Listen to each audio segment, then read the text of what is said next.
So for me, it was just really overplayed, but I wouldn't call it a dud. It was overly relied on for that one thing. Well, I think that's what distinguishes a real Avatar fan from yeah, yourself. Someone who loves every episode, no matter what, and a snob. I bet it's cool. It's cool. Yeah, now you get it.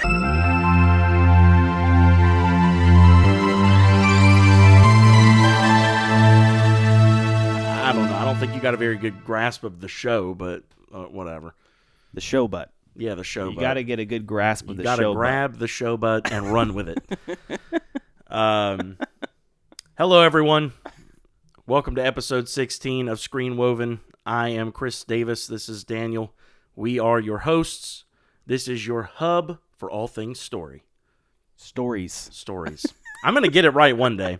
Every time I go to say it, I'm like, stories. And then I second guess myself, and I'm like, no, it's not. It's story. And I'll get it right. We need to add it to our logo so I can your hub for all things stories. We didn't pass reading either. Yeah. It took me a minute. But yeah, episode That's quick. 16. 16, baby.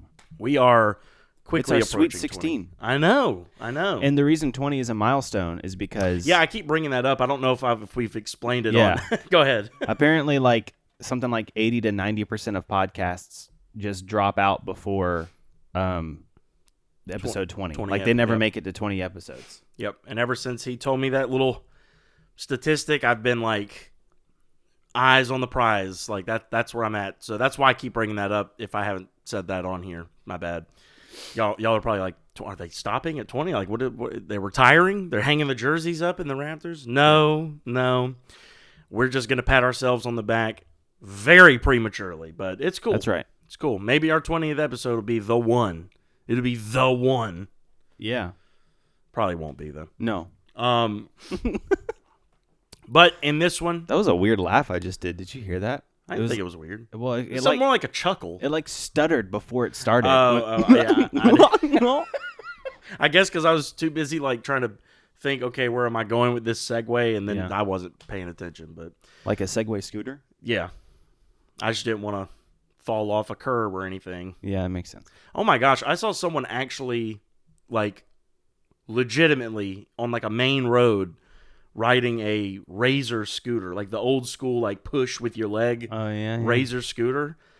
And my first thought was that is one of the most inconvenient ways you could be traveling. Mm-hmm. But then my second thought was, man, they're really getting some distance. I don't know if their leg was just that strong or if they just had the wheels that loose or what, but man, it was every push they were zooming. My scooter used to never do it would go a few feet with each push. Yeah. Of course, I mean, I had little teeny tiny kid legs. I have not ridden a scooter since I was 8. Teen? Yeah, 18, 19. This was last week. Yeah. But no, I was like, man, they're really rolling on that thing. But still, they had grocery bags. I'm like, how are you doing that? I could barely ride one when that was the only thing I was focused on. Not even trying to focus on traffic, balancing grocery bags. I don't know. It was crazy. Did you have a scooter? That's weird because I read a news story about a scooter who... No, I'm just kidding. I was going to get morbid if I finished that. What a coincidence. You saw a scooter guy. I read a story. I just hit one of them the other day. Over by where you live. That would have been funnier. I saw a comedian on... I wasn't even in a car. I just run up and punched him. I was in a car. I got out of it. I saw a comedian the other day that reminds me on TikTok. I wish I could remember his name, but this is obviously not something I could ever be smart enough to come up with, so I'm not trying to take material, but I thought it was funny. He was talking about how cars nowadays just come with so many ridiculous bells and whistles, things that no one ever asked for or needed. He's like, for example, my mom got a brand new, whatever it was, some big SUV. He's like, the other day, I get in it, I'm going to move it, and I turn it on, big screen lights up right there in front of me, put it in reverse to back it out of the driveway, and without prompting it, without asking it to do anything, all of a sudden, it just starts playing this video of a kid getting run over on a skateboard. I was like, that is hilarious. That is hilarious. That is funny. That's not even a joke. That's just what happened. Yeah. But anyway. So yeah, I don't even remember how we got on that scooter thing. Me neither. But it has a lot to do with our topic today, though. it really doesn't. Yeah. No, it does. At all. Because the silver scooter. Oh my gosh. All right. I hate that that's semi-accurate. Okay, we'll use that as the segue. That's what it was. I said segue. Segue, yeah. And then I deterred it. Yeah. By talking about scooters. But yeah, so today we're gonna review Marvel's Fantastic Four. That is the final big Marvel project of the year. I mean, we're getting oh my gosh, what's it called? Eyes of Wakanda, or the animated show on this. But this is the last major cinematic, like big project until next year, Next which is summer. really, really hard to deal with because this year we got 3 Marvel movies, and honestly, they were all fairly enjoyable. Like the worst one, I still walked out of being like, that was pretty good. Yeah. So, they're getting back on track. They're gaining a lot of positive, what's the word? Somewhat, but like faith, like positive faith from the audience. Trust there. Trust. They're getting a lot of trust back from the audiences, I think, and at least the core like Marvel nerd audience. I mean, the general public. We're kind of at a point now where I think they can't put anything out that's not going to get semi-shredded to pieces. So, that's just where we are now, and that's fine. We've talked about that. But all in all, I think we could agree Marvel is, I'd say 3 for 3. At least 2 for 3 this year, if not 3 for 3. Maybe we'd have to later do an episode where we either rank or just kind of go back in hindsight and look at, maybe like at the end of the year, mark down all the movies we watched and kind of rank them or something. That'd be cool. No. Okay.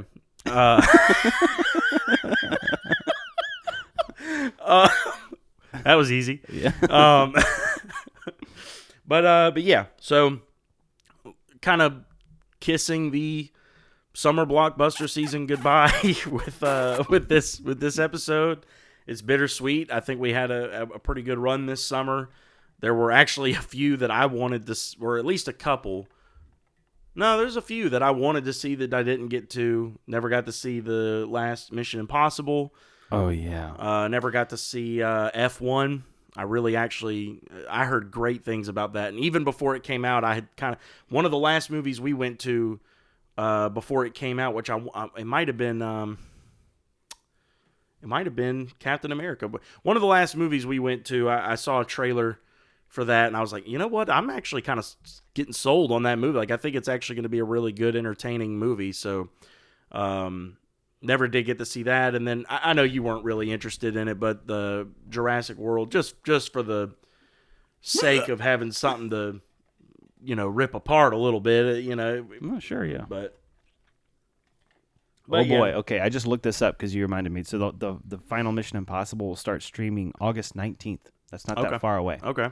I'm looking forward to that. Yeah, I gotta check that one out. I really just need to finish my rewatch-a-thon, really watch-a-thon, because I'd only ever really seen one of them. But you've seen the first one now, right? I have now seen the first 3. Oh, the first 3. So you saw the one with Philip Seymour Hoffman? Is he the bad guy? Yeah. See, it starts out with him having Tom Cruise trapped. Yeah. That one was intense. Yeah. So 2 is the worst one, and it's not even terrible, but it's the worst one in the series. 3 is a little bit better than 1, and you're like, oh, that was kind of cool. 4 is when it just goes to a new level. It's funny you say 4 that. And on. Because that's Ghost Protocol. Protocol. That was where I stopped. I never did make it to 4, and then 5 is I think the one me and you watched in theaters. We watched 6. That was Fallout. Oh, with Henry Cavill. Yeah. Okay. Yeah. So when I told someone, they were like, "So which ones have you seen?" I was like, "Yeah, I saw the one with Henry Cavill first, and then I went back because I enjoyed it so much, and I was like, I think I saw the first 3." They're like, "So you haven't seen 4?" And I was like, no, which one's 4? And they're like, the Ghost Protocol? It's like, oh, no, I haven't seen that. It goes, oh my gosh, that's one of the best ones. How have you stopped there? That's one of the best. They were like, shit, that might have been you. It was me, yeah. I was going to say, that might have been you.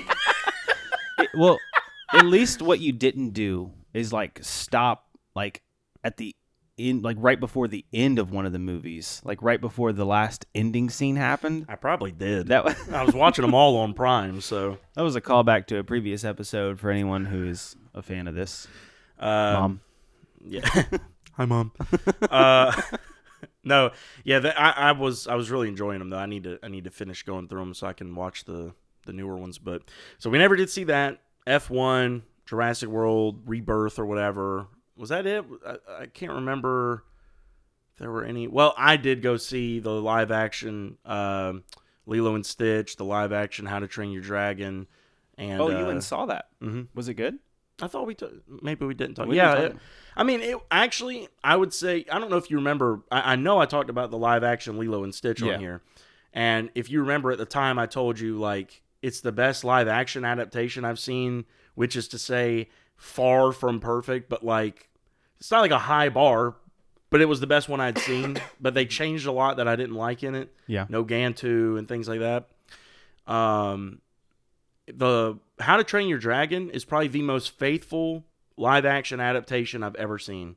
My only gripe with it was it looked too much like it looked like a carbon copy. Well, see, that's kind of the thing you get into with these movies is you start to question. Well, I think you and I have been questioning their purpose, like ever since we were doing like Mega Media Nerds. Yeah. Like for years we've been wondering why are people doing this, but yeah, that's kind of the thing you get into. It's like if they're too different, you're like, that's not even the movie. Yeah. And if they're too much the same, you're like, we already have this. Yeah, exactly. So it's kind of a vicious cycle, but I will say, if it's a movie that I really enjoy the original version, I'm cool with a carbon copy because it worked the first time. There's a reason it worked. If you can recapture, I'm just looking at that point, can you recapture that magic but with live actors?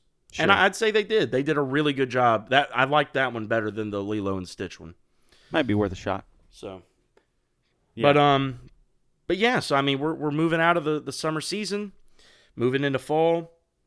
There's still a couple of big releases that I'm looking forward to. I know tonight I'm going with my wife and my brother-in-law to see Bad Guys 2.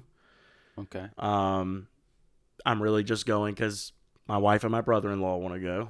I like the first one, but this isn't one I was like, I have to see it in theaters. But I'm hoping that'll be pretty good.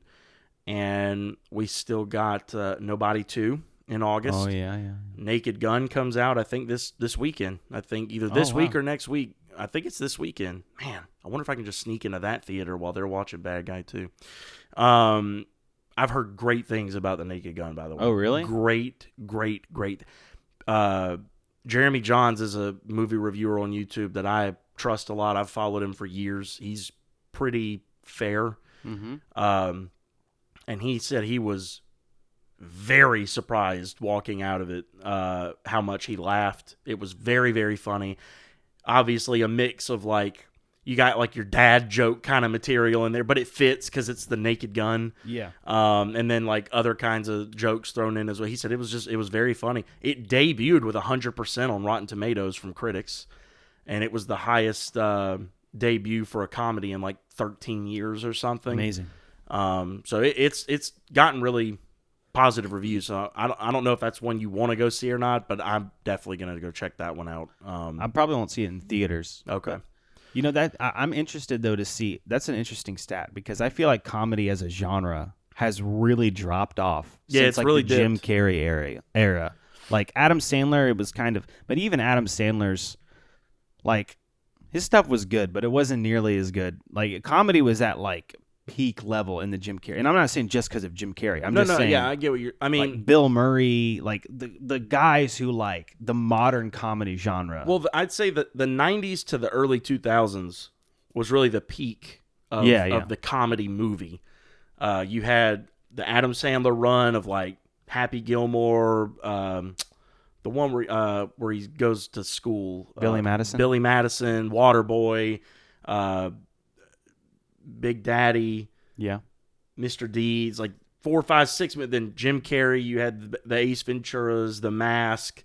What was one of his other big ones from the 90s? I know he had at least another big one. Liar, Liar, Bruce Almighty. Yeah. I mean, and I think one of those, I think Bruce Almighty goes into the early 2000s. But that's what I'm saying. That 90s to early 2000s, you had a ton of them. The Ghostbusters movie. Well, no, that was 80s, wasn't it? Ghostbusters. Yeah. Okay.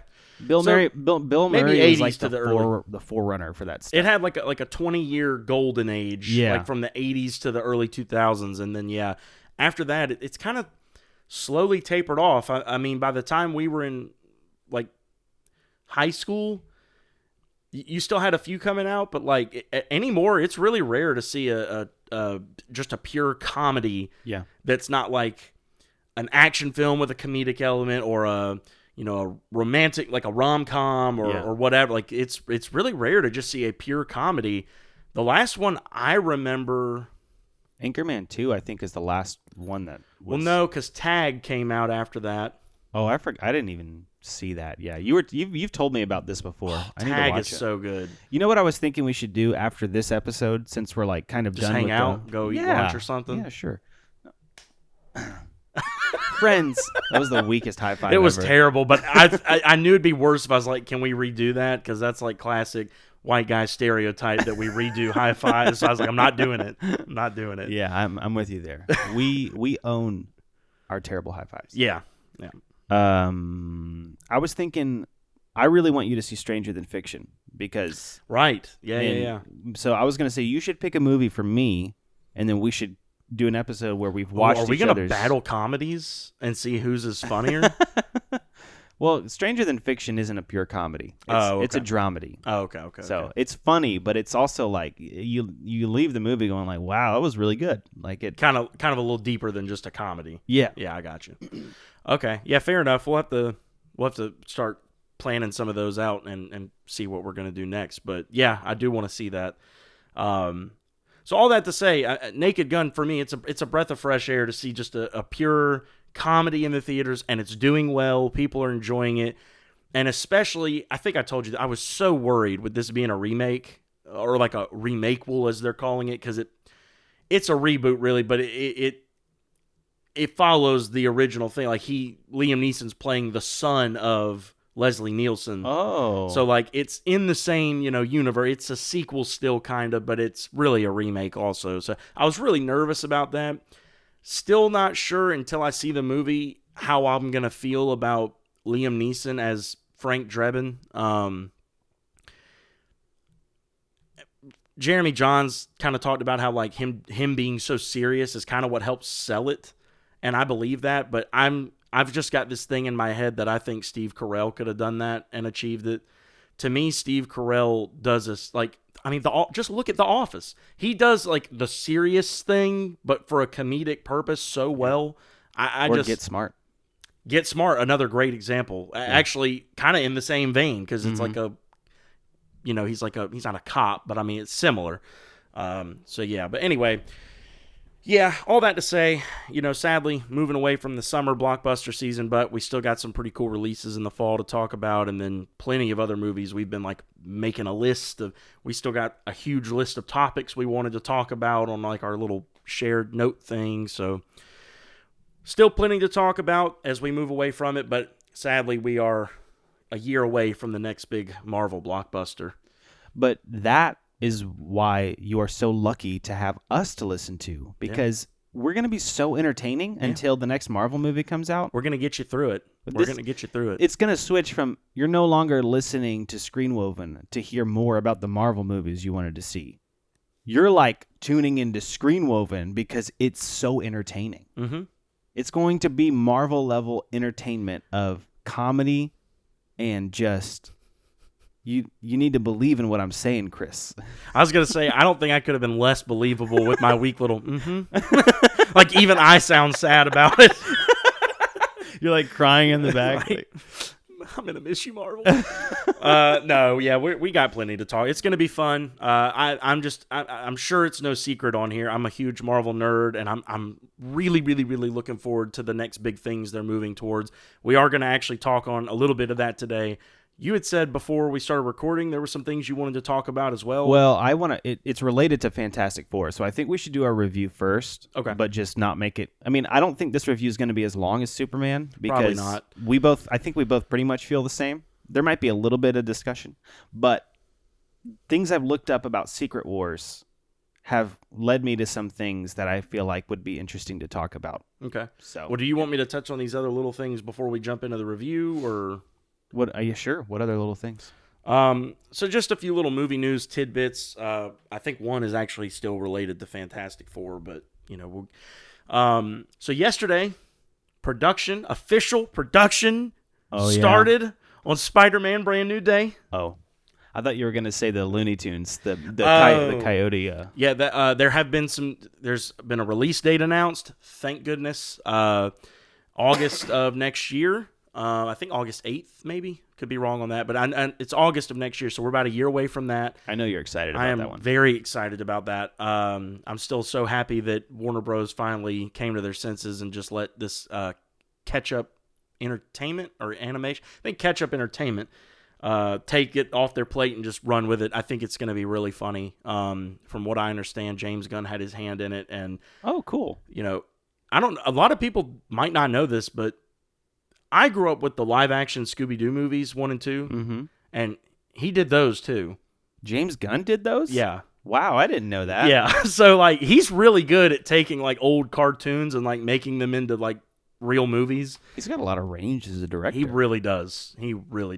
But yeah, so I'm really looking forward to it. I don't know how much of a hand he had in it, but the fact that he had any hand in it tells me he had a little faith in it. So I'm really looking forward to that. Yeah.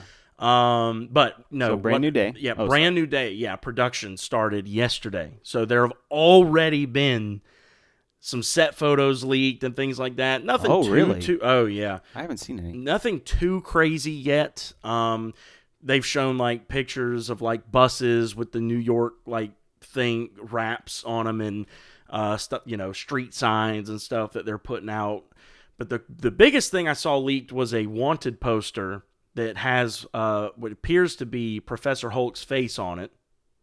So I guess it is true that Hulk is playing some form of at least perceived villain in the movie. We'll see how that goes. But a few weeks ago, this was actually released on IMDb, and I wanted to read it. I don't know how much we really can glean from it, but it's interesting that it's out this early. So this is the summary right now for the movie, for the plot.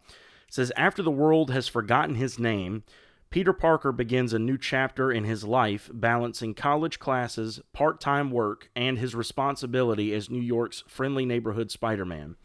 But when a mysterious force begins to unravel the city from the inside out, Peter finds himself caught between powerful enemies, old legacies, and unexpected allies. As shadows from the past creep into his present, he must redefine what it truly means to be a hero in his own. So that sounds so good. Yeah. For me, this is obviously me reading between the lines a bit, and then also looking at like some of the casting announcements. Not announcements, but announcing that they're trying to cast a specific type role for the movie, but in secret. I don't know how familiar you are with the 2018 PlayStation 4 game, the Spider-Man game that came out. Vaguely. The villain in that was Mr. Negative, and I'm pretty sure that's going to be the new big bad, at least for this movie, if not the trilogy. And Martin Lee, oh my gosh, if they can write him as compellingly as they did in that game, oh, that is going to be so good, especially with all that this Peter has been through. Dude, oh man. Yeah, I'm really looking forward to that. So I thought that was pretty neat. Do you take anything from that? I mean, I know you said it sounds cool. Do you hear anything that you're like, oh, this makes me think maybe they go this direction, or you just kind of rolling with that? The only thing, I don't know why, there's nothing in there to make me feel this way, but as you're reading it, my mind started going. I'm like, I wonder if they're going to because I initially thought that at the end of No Way Home, that it was like, well, obviously he's going to get back with MJ somehow and Ned, but I'm wondering. I'm like, maybe he's moved on from them, and he like meets Gwen Stacy or something. Yeah, And I think a lot. yeah, Sadie Sink is supposed to be in this one. Yeah, and there's rumors that she's going to play Mary Jane. Yeah, so we'll see. Yeah, it's I think the fan base is pretty split. I think a lot of people are hoping we're done with the Zendaya, MJ, and I forget his name, but the guy who plays Ned. Yeah. I think they're kind of done with that. They do want to move on. I don't know. They'd have to explain it pretty well with how he ended No Way Home, like going to see them at the little donut shop, and like just you could see how heartbroken he was. Yeah, but I think they did conclude it because he realized this is time for a new chapter for me, and they're better off without me. Right, and that makes sense, but I'd still need some explanation narratively as to like what. Look, he's still a human. He's selfish, and he was in love with this person, and that was his best friend. Like, people don't just walk away from stuff like that. At least not permanently necessarily. Like I can live with him walking away from it at the end of that movie and going to like do his Spider-Man thing in the heart of the city. I still get chills when I think about him in the little crappy apartment, sewing machine with the homemade Spidey costume, lifts up the window, and we finally get a scene of him like web swinging in the heart of New York. But as far as like a whole new trilogy, and we're not going back to them at all, I'm not gonna say it would ruin it for me. It won't ruin it for me, but I would say it bears a little explaining of like, did he just, like you said, officially just decide, no, I'm moving on because they're better without me, or like, is he still kind of checking in on them, or I don't know. I see what you're saying. I can agree with that. But like they should show that not Mary Jane, that MJ like found someone else, that she's got a life, and Peter, right. Like maybe it's been years now, right? And Peter's like, I've accepted it, and yeah. And then, like you said, that opens the door for like Felicia Hardy, aka Black Cat, or Gwen Stacy to come in, or an actual like Mary Jane, or not Miles Morales. Oh my gosh! First of all, they're not doing Miles Morales. I know they can't. I know. You don't like Miles Morales? We've had this discussion before. I don't know if I knew you. You don't like him at all as a character? For the most part, no. I can live with him. I mean, I liked Into the Spider-Verse. I was gonna say, have you seen those movies? Yeah, I mean, it was a good movie, but I think Spider-Man exists way better without most of the multiverse characters. Like, it worked with Toby and Andrew because they were already like that wasn't ever like written to be that. So bringing that in was kind of like a nostalgic like like fan service type thing. So I'd worked with them, but you know how I feel about the multiverse in general. It's like I know. I still struggle to get my head around it because as a person who like grew up watching the animated shows and like being interested in the comic, I can't say I was always reading the comics because my parents would never buy them for me, but like that stuff has always appealed. I've always loved that. Like yeah, that's the Spider-Verse stuff. And I will say the way Marvel has generally done it in the MCU has been pretty cool. And I'm really looking forward to this Doom stuff. And, we need to get to the Fantastic Four review. We will. I mean, like you said, here's what I don't want. I don't want to rush to it and be like, all right, well, that was nothing. Because, I mean, like you said, I think we mostly agree on that. We're going to discuss it a little, but I think we pretty much agree on that. So I'm trying to come up with a few other things to throw in here. But yeah, now I get what you're saying. So there's been some fan casting, just to kind of finish out this vein of the Spider-Man stuff, some fan casting going around of there's some rumors that we actually are going to get the Osborns introed in this new trilogy, since they haven't been in the MCU to this point. And will we get Oscorp? Well, yeah, if the Osborns come in, yeah, we would get Oscorp and stuff. Dude, that's going to make me so happy. Yeah, so right now one of the big fan cast choices for Norman is Hayden Christensen, like now at his older age, playing Norman Osborn. I don't love it as far as what I think of when I think Norman Osborn, but when I think of who his son would most likely be, just because I know how Marvel is, and I know how the fan base is, and I know who they've been rooting for to be Harry Osborn, it actually, to me, makes the most sense. Like, they look very similar, and that is Timothy Chalamet as Harry Osborn. That's probably going to happen. That'd be cool. Yeah, so they do Hayden look similar. Christensen as Norman Osborn, I But, think. all right, this might be controversial. I think Hayden Christensen is not a good actor. And 2, they've made like a bunch of Star Wars references in the MCU. So that's really awkward. Well, Like, Sam Jackson's already in it. I mean, that ship has sailed. Yeah, that's a really good point, actually. Not to mention, there was like a whole YouTube compilation of like all the like references they made, but then brought in actors from things like that showed up in those properties, and it's like, okay, dang, they've actually like done this like a lot. Okay, this might give them an opportunity to still put Star Wars in the multiverse. This actually heightens It does. No, they could explain it and be like, actually, those are historical records. right. Yeah, Like this really happened. Look, I'm being like 90% serious No, here. I'm being for real with you. I don't think it's gonna happen, but I don't think so I'm either. really with you on this. And then someone from Hollywood like stole it. And all right, it's getting too deep now. I don't know if this is news or not. It's interesting, and it does actually tie into the Fantastic Four a little bit because it's something I'm going to talk about. Apparently, Marvel's quote-unquote legendary intro will not be used anymore in movies. First time, apparently, we saw it was in Doctor Strange back in 2016. I thought we had been seeing it longer than that. I'd have to go back and look. And the last time we saw it was in 2024's Deadpool and Wolverine. There will be a new logo animation thing that will be revealed in Spider-Man Brand New Day. And then I think lastly here, have you heard what the opening weekend domestically brought in for Fantastic Four? I have not.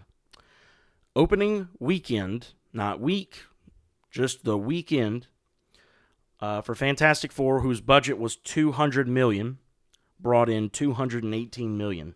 Wow. In one weekend. It was a great movie. It was, and I think And that's our review. Yeah, I'm pretty sure that's the whole kit and caboodle. So from there, I guess we could talk. What do you want to talk about? We don't got like a movie. Fantastic Four.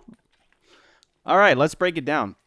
I was gonna initially say like we did with Superman, we start with loves, then do gripes. But I think we can just kind of mesh it all together because there's really only 2 minor gripes that I have, and you probably share one of them. I doubt it.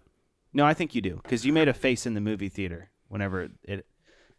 All right, well, let's get the gripes out of the way because there's so few. We'll just get those. How do you feel about that? All right, my only gripe. Sorry, that's bad timing. Johnny's like his humor with the board is not a part of her body on the Silver Surfer. Just rehashing that got really tired really quickly, and it wasn't that funny.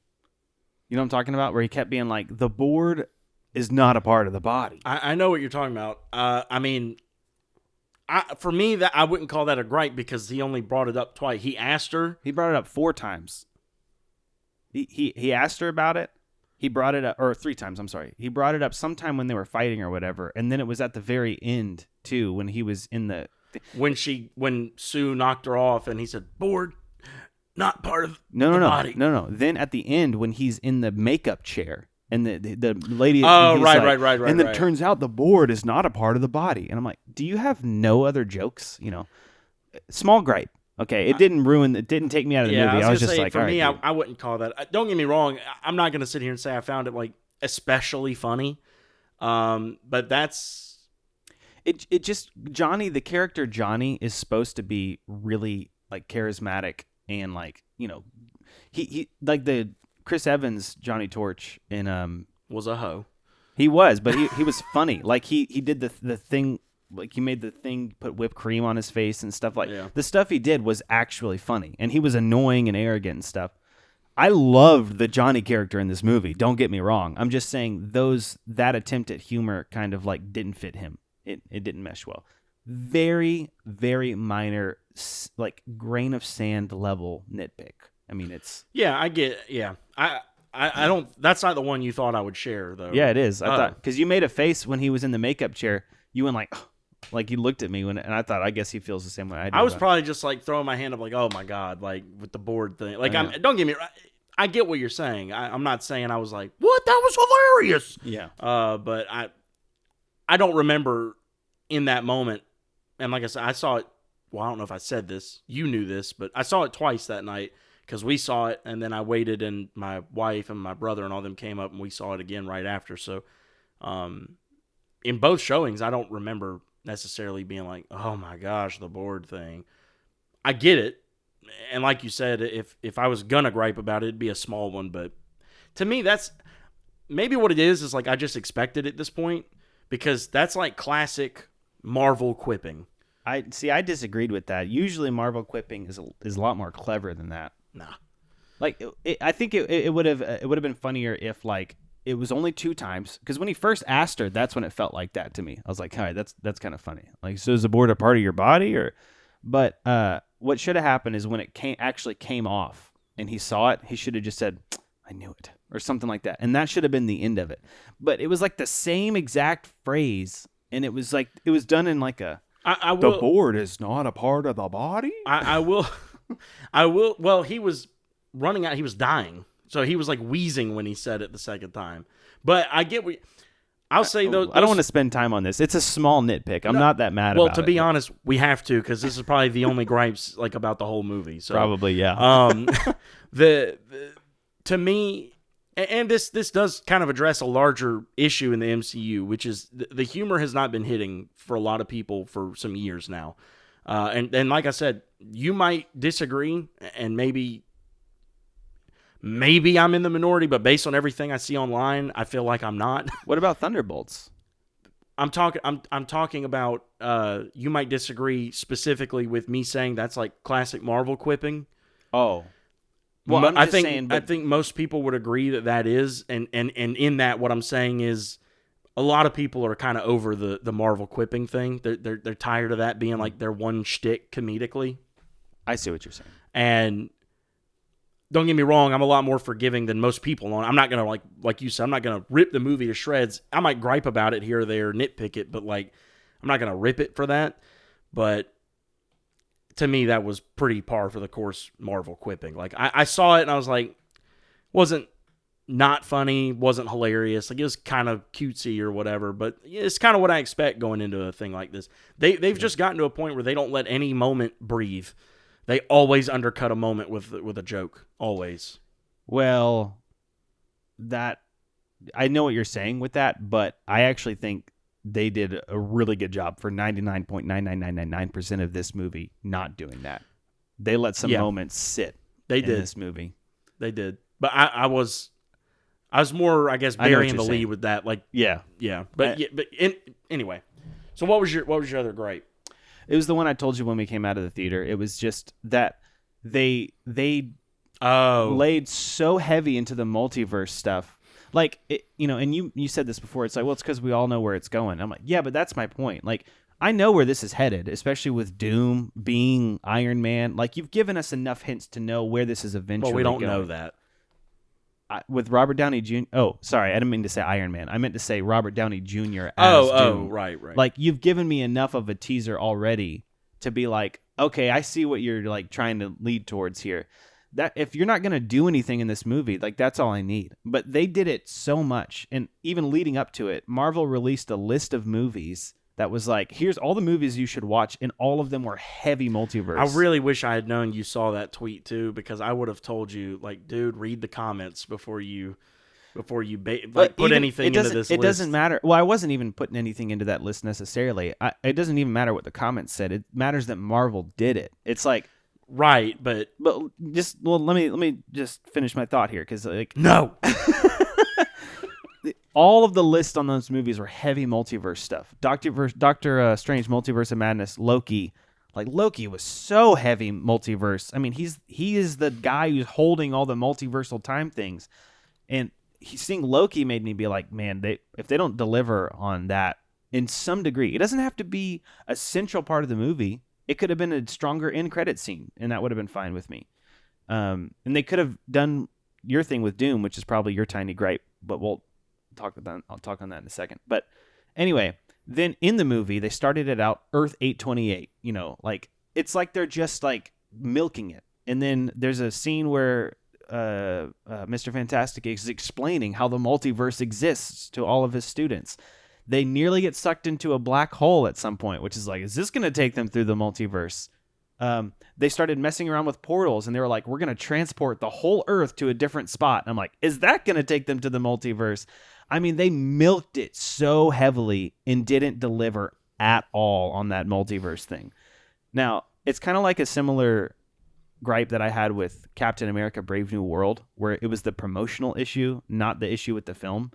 It just seemed like they were trying so hard to be like, what multiversal thing is going to happen in this movie? And then zero. Other than the tiniest little. That was my only gripe. It's just, it's too much hype on the multiverse stuff. Other than that, other than those two little things, absolutely phenomenal film. We're going to gush about it here in a second. Yes, I had forgotten you were talking about all that when we left it. But I know that one was one that sat pretty heavy with you. So for me, I think I had a couple as well. Again, like you said, I don't think any of mine were like movie ruining. So real quick, we haven't like said anything too deep yet. As we always say, though, when we're reviewing a movie, it's a 2-hour format podcast. We're getting pretty deep into it. You know, it's spoilers. So spoilers for Fantastic Four. If you have not seen it, please go give it a watch. Go support your local theater. Support cinema. Go check it out. Enjoy yourself. It's worth seeing in theaters, I think. Oh, yeah. If you got a good IMAX theater near you, oh, my gosh, go see it in IMAX. I've seen comparative clips of people who saw it in IMAX versus not and took a picture. Like when Galactus is walking. The difference, oh, my gosh. See it in IMAX if you can. We don't have a great one out here, sadly. But spoilers for the Fantastic Four. Please come back and check out the review after you've seen it. So, yes, you already kind of alluded to one of mine, so I'll just go ahead. We'll talk about that. I have been saying for weeks leading into this movie that if I did not get just at least a scene, whether it was in the movie, post-credits, whatever, of Doom with a line, a word, whatever, just something of him speaking. I didn't necessarily need to see him full on, but I needed something vocally because I'm mostly sold on RDJ as Doom because of all the rumors going around of like what they're trying to do with him and what this could mean plot-wise and story-wise, and the whole MCU is circled around RDJ since its inception, since the beginning. So I get it. I think it makes sense narratively and everything else. I'm cool with all that. But when I think about him in the MCU specifically, I keep hearing in my head Tony Stark's kind of like snarky, energetic, sarcasm, quippiness and smart aleckiness. Not saying that can't sort of work for a villain, but I don't want to feel like I'm just watching Robert Downey Jr. in a Doom costume. I've told you before, Doom is he's a huge deal. A huge deal. He's one of the most powerful threats in Marvel. I mean, he's a big deal. Yeah. And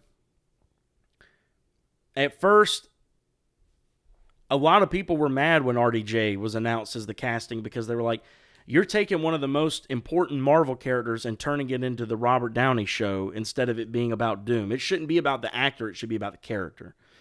As time has gone on, I think a lot of people have begun to kind of warm up to it, myself included, but I stand by, I needed to hear something.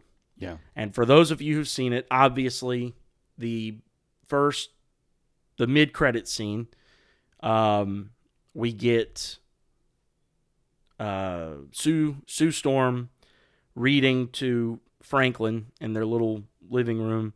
She gets up, she leaves to go get a different book. You kind of hear like a vague, like a portal noise, very softly in the background. Sound design in this movie was great.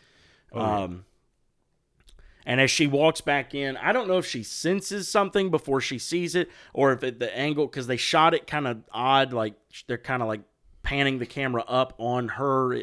Anyway, she kind of like activates her powers, like you could see it, the aura of her power around her hand as she walks back into the living room. So it's, she's uneasy. There's something going on. There's a threat. And then, of course, we cut over and Doom, which from everything I've heard, it is confirmed the Russo brothers shot and directed that end credit scene on the set of Doomsday. And that is actually Robert Downey Jr. was not a stand-in. It was actually him in costume on the set, which is cool to know. Oh, so that was a clip from Doomsday. Don't know that it was a clip from it, but just like how at the end of Thunderbolts, yeah, I told you afterwards that they shot and directed that on their set. Yeah. Same with this. So like that way they all kind of have the same look, tone, and vibe of Doomsday. Could turn out that they are clips from Doomsday. Maybe they end up being like deleted scenes that were going to be in Doomsday to set some stuff up, but end up getting cut because like, well, we've already seen it. And that's why I told you walking out of the theater, like, I would save a little bit of grace for that gripe about the multiverse thing until after we see Doomsday and then revisit it. Because depending on how Doomsday starts, they might have needed to not move them into the 616 until Doomsday or something. That's fine. I'm just saying don't milk it so heavy. No, I get it. I still get... I'm not saying like it would erase the gripe. I'm just saying once you've seen it all, you might be like, I don't like that they did it the way they did it, but I get how it... We might see it and it might be a bigger gripe. Like, no, they totally could have just went ahead and did that in that movie. And I'm with you on that. Anyway, all that to say, obviously, we didn't hear a line from Doom. So for me, that automatically deducted a half point from the movie for me. I said I was not going to let it make or break the movie for me, and it didn't. And I stand by that. But you felt a little let down with how they teased the multiverse thing. To me, that is small fries compared to teasing who you're comparing to like our next Thanos or higher level threat even. Yeah. And then not giving us not even a word, nothing, just to get a real vibe of how he's going to be. Shoot, we heard Thanos speak like the second time we saw him. Yeah. I mean, come on, man. Like, let's get the ball rolling. What are we waiting for? You've got the casting, you've got the suit, you're already shooting the movie. Like, the ball's rolling. There's not going to be any changes. Like, just roll with it. I didn't need to see his face. Mm-hmm. We saw the mask, which was cool. It's cool that it's a practical mask, no nanotech stuff. I'm cool with that. Yeah. Anyway, there's all these people trying to like pull all this like meaning out of the end credit scene. Like, look at how Franklin's looking at him and how he touches his face. Like, he's not scared. It's like he knows him. And I'm like, look, that's all fine and dandy. I don't care about that. Yeah. I don't care. I don't care about your implications. Give me some vocal words. Give me something. Anyway, so that was probably my biggest gripe. Other than that, I will say, and I understand why they did it, but I understood why they did it in, what was that last movie? Twilight New Moon. And I didn't like it there, and I don't like it here. Can we stop with the CGI babies? Can we stop acting like movies and shows have never had a baby on set before? Is it the most convenient? No. Do you probably have to shoot things a certain way so that you can, do voice acting? I don't know. I mean, I understand, but to me, it's, and I don't know if this is why they're doing it, but to me, it's a question of ethics because like movie shoots are like long, strenuous hours and stuff. How long are you taking that baby away from his or her mom so that you can make a movie? Like it's a... If the baby played like more of a role, like literally you could have just got some B-shot footage from most of what this baby did. And like most shots with the baby was just them laying the baby down somewhere. Hey, we're putting him in the car seat thing on the portal thing. Oh, we're laying him on this bed to do a test of him. And other than that, it was someone holding him. And I'm not saying that, I get your point. I mean, all of that is not the mom holding the baby. I get it. But I'm just saying, most of that, I would have been more okay if I could tell immediately that you were cutting back to the same clip over and over of the same shot of the baby, of a real baby sitting there, I would have been more okay with that than this. If you're going to do a CGI baby, at least do it well. At least do it to where I'm like, is that a CGI baby? I thought it was pretty good. It looked ugly. It looked terrible. It looked awful. I didn't quite feel that strongly about it. I could tell it was CGI, but it was... to me, that's the problem. I mean, put it like this. The Rock Man looked more realistic than the baby. Like, that's a problem. I think that's because the Rockman is not a real thing, right? So there's an element of you like, this is what this could look like, but a baby is real. You've seen a gajillion babies, right? So you can tell the differences easily. I don't know. I'm just saying. I get your take on it, and maybe other people feel the same way. Maybe that is why they did it. I doubt it because I've never known Hollywood to be overly ethical. But maybe that is why they did it. I'm just saying, for me, it was distracting.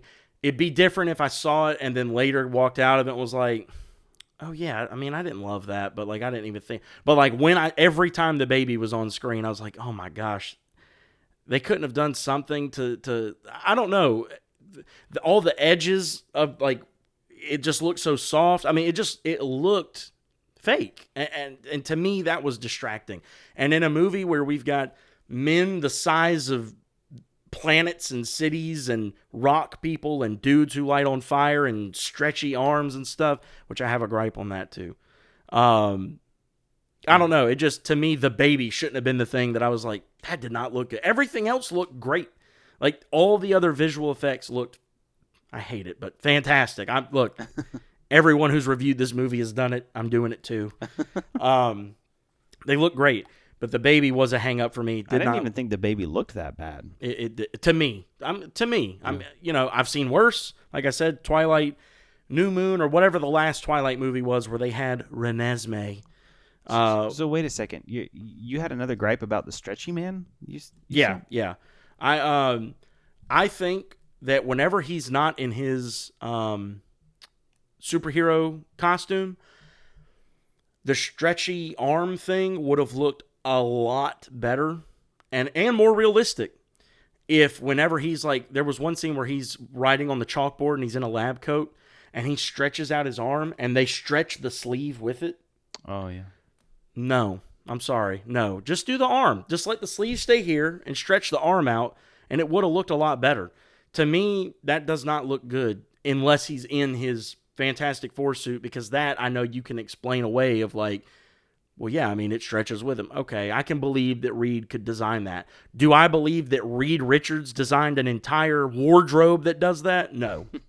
No, I do not. He doesn't even care about that kind of stuff, so I know he wouldn't do it. It's just like when Johnny was in normal clothes, he like would flame on and his clothes wouldn't burn away. I don't know. I have a little bit of an easier time believing that Johnny would prioritize having a normal wardrobe that doesn't burn away. But see, it's stuff like that I think all in all, this movie could have benefited from a little bit of a longer runtime. I didn't need another hour.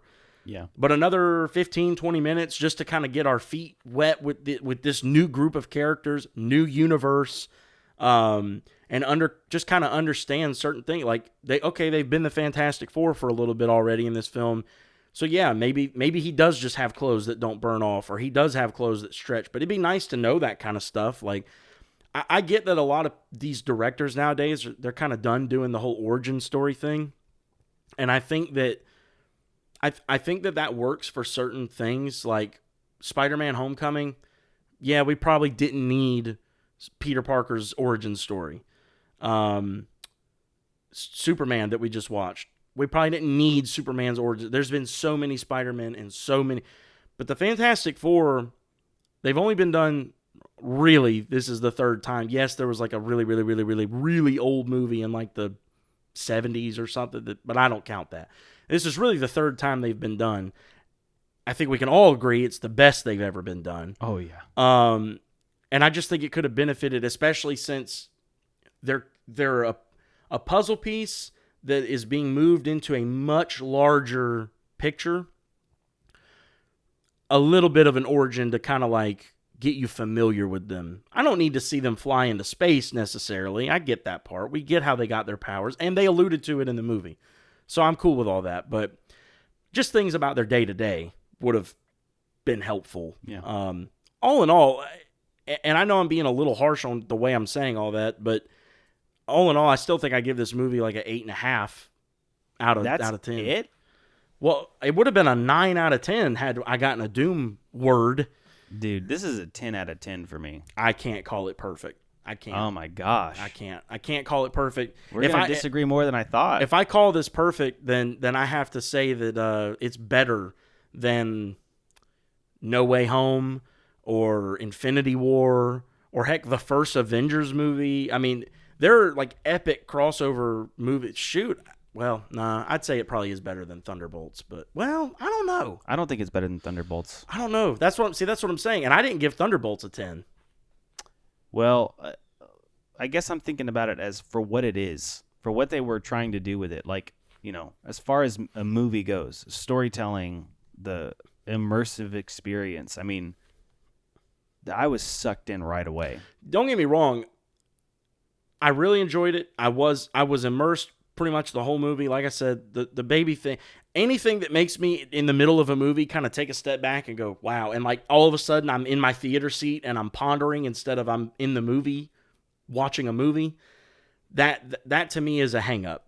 And that's going to deduct something. It might not be a whole lot. Like I said, it wasn't movie ruining, but. So you remember when you called me a snob earlier? No. I'm just joking. I know exactly what you're saying. I was just. Yeah, no, I mean, doing my classic I hate Chris thing. Yeah, it's been pretty light today. No, all in all, I feel like I earned it at least this time. I'm kind of being a jerk here, but I felt like we should have, I wanted to be a little bit harder on this movie because I enjoyed it so much, if that makes sense. It doesn't make sense. Okay, perfect. I enjoyed it a lot, but I'm the opposite. I want to give it as much grace as possible. Like even the stuff that I had gripes about, it's like, you know what? It's okay. Johnny had a throwaway comedic line, whatever. I mean, this movie was so good. Well, yeah, because that's a bad critique. It's like Thunderbolts with the clock. Remember I said I love the movie so much that I'm like, all right, that's a little gripe, but I'll give it to you. The rest of it was so good. Yeah. I want this movie to just be perfect. Well, so. and maybe I'm not coming off that way, but that is how I feel. I mean, I obviously I loved the movie. 8.5 out of 10 is really, really good. Would be a 9 out of 10, but I set a standard from the beginning and I got to roll with it.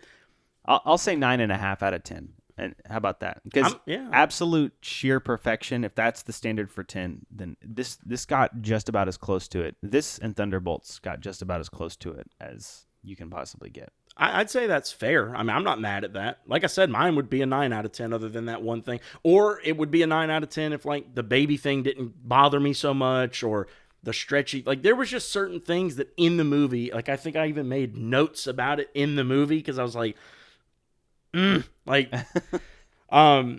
So let's move on to things we did like. All right. I personally, my first note on here, I loved, and I think we talked about this outside of the theater, but I think I said it in our Superman review. I'm going to bring it up here. I love that some of these directors are finally wearing it on their sleeve like a badge of honor. We are finally acknowledging that these are comic book movies. There are sci-fi elements in them. This is not the real world, but with a person in a costume. Thank you, Christopher Nolan. That was great. Let's move on. Yeah. It was so cool to see hover cars and little robots, and then in Superman to see a kaiju and people that work at a newspaper flying a spaceship, and no one questioned anything. They were just like, yeah, this is the world we live in. I loved that in this movie. Yeah, me too. Love that. The city looked so... It was old, like in the 60s, but everything was so retro looking and like futuristic, but in the past, I loved it, man. They nailed the set design, the city design, the costumes, the cars.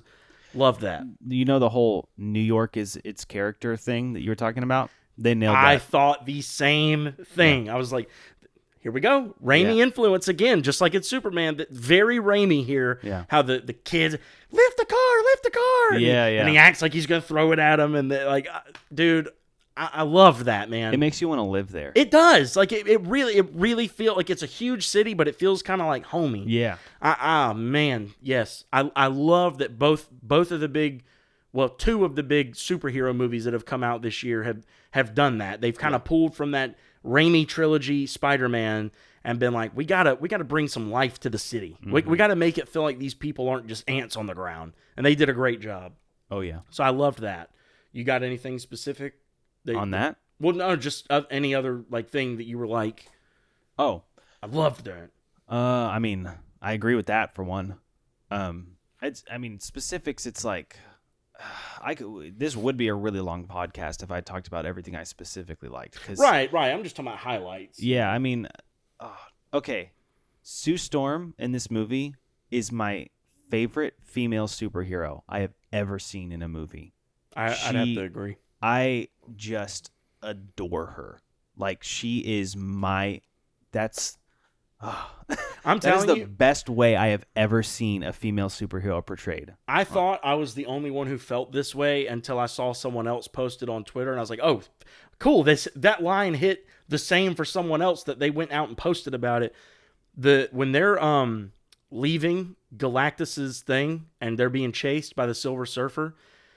First of all, oh my gosh, when they start to go away and before they hit light speed, the Silver Surfer like almost like just touches her belly, and then they zoom. That was epic. Yeah, like my heart was. I was like, go, dude. My heart was doing that this whole movie. And superhero movies never do that. It was very fast paced. Yeah, very fast. But when they're going and they find out, oh crap, she can follow us even at light speed. And Sue is literally having contractions floating in 0G, like, and then she just looks at Johnny. She goes, Johnny, kill her. Yeah. And he goes, wait, really? And she's like, do you want her to take your nephew? And he goes, oh, fine. And like, he's all like bummed about it because he thinks the girl's cute or interesting or whatever. And like that, the way she said that, I was like, man, that felt real. Like that felt really real. She's like, I don't care about anything else right now. Kill her. Like, you don't hear people say that in comic book movies ever. And this was, just to your last point, this was even more comic booky than other movies. Yeah, the fact that they were warping through, he was trying to shoot her with a laser and it was bending because they were in a wormhole, and they went to Galactus and he was in a ship, but he was freaking huge and his eyes glue purple. Oh, dude, another thing.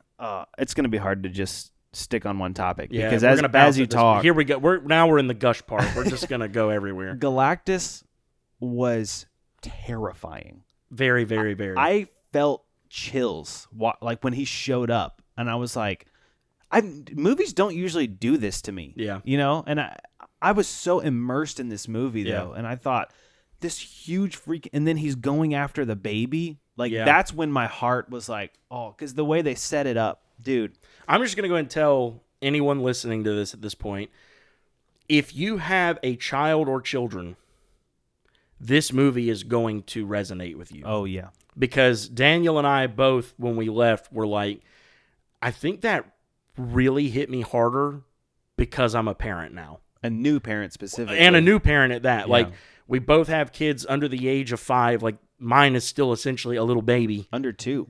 Under 2, okay. And you're watching this family fight solely for a baby's life. Oh my gosh, another thing. When they get back and they have to do the press conference. Oh yeah. Oh my gosh. And it was so very Reed to just be honest and be like, he asked too high a price, and they were like, what do you want? And he was like, he wanted our son. I thought for a second that they were going to do like the movie thing and have the crowd kind of like hush and like ponder, which in my head I would have been like, come on, that's not realistic. Like, people would be pissed. Like, they'd be like, and they did. They got mad. They're like, he just wanted your son to save all of us. Like, and they got mad and they started pushing even harder. Like, are we safe? Are we safe? Like, and I was like, oh my gosh.